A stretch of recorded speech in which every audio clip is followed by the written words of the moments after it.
Dust is not welcome in the clean room. Therefore, you must avoid it by wearing proper clothes. First, cover your hair before putting the jacket on. Sit to wear one shoe after the other, and finally, wear gloves. How to prepare solution. Collect the materials you need: pipette, sample holder, bottle, solvent, a stirrer magnet, and a tissue. A paper cone can help you to put the solvent inside the bottle where you're going to make the solution.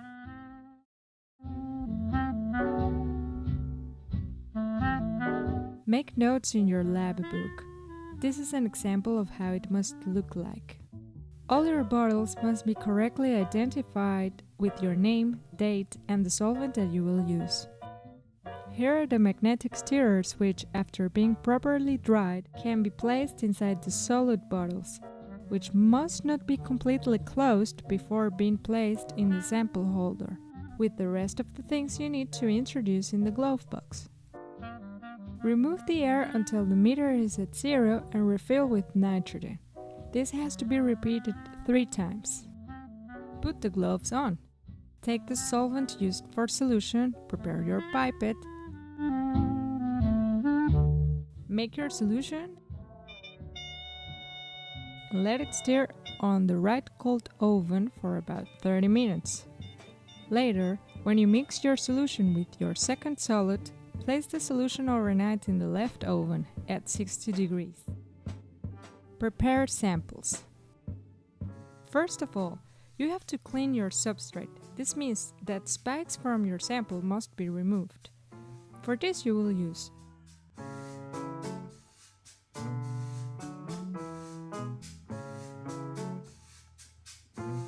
It should be turned on and off with every use.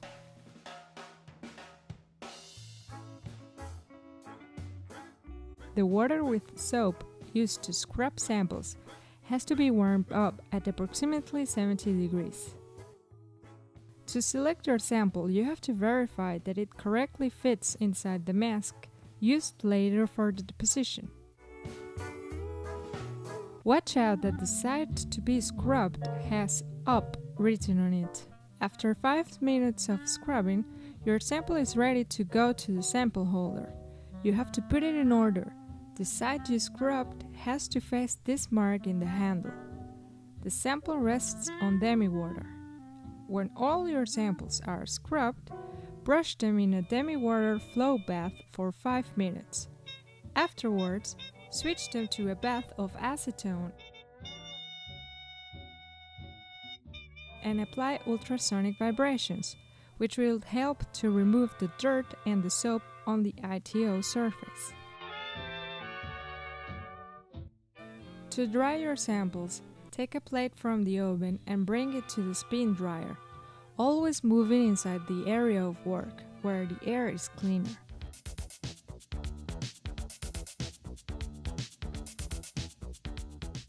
You will use 2 tweezers, one to hold the wet sample and the other one to hold it after it has dried.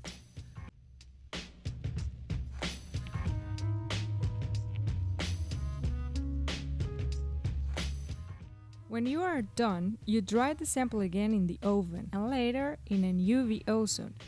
This removes any water or organic parts in the sample.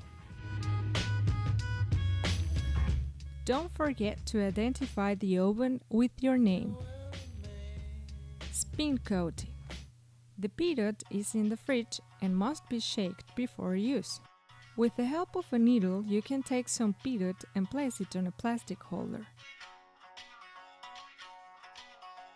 Take your sample, assure it is correctly placed, wear the glasses, place a drop outside of the sample and pour over the sample.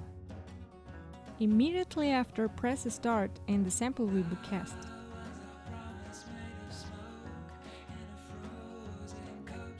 When you're done, bring the samples to the oven for another 10 minutes. Finally, they will be ready to be placed in a sample holder wrapped with aluminum paper with some holes on it and be transported to the glove box. Don't forget to bring the chalk and the pipettes.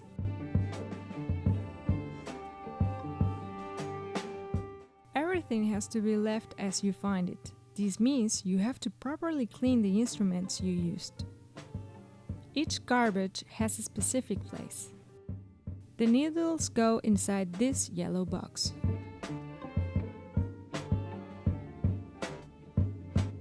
This is the spin coater inside the glove box. This is the control panel to set the time, speed and acceleration of the coating, either close or open. In the glove box, as you can see, if they get wet with solvent, they become sticky like now. You can put the chalk in the spin coater before wearing your gloves, but don't forget to wear them later.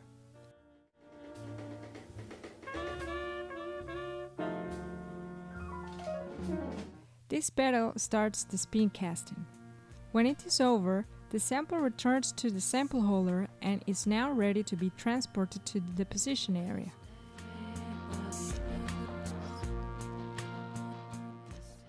To leave everything as clean as you find it, you can clean the machine with a tissue with chloroform, taking into account that chloroform can get through the gloves and touch your skin. You have to be careful. Bring the used bottles and the chalk outside. Place the magnets and the chalk in a glass with the solvent you used and identify it with your name, date and solvent. In this big bottle labeled with the category of your solvent, you can place the dirty liquid after 1 day of use. The magnets in the glass can be held from the outside with this instrument. Dry the magnets and the chalk. You can use some of these solvents to clean them better. Now the magnets are ready to be stirred inside these bottles.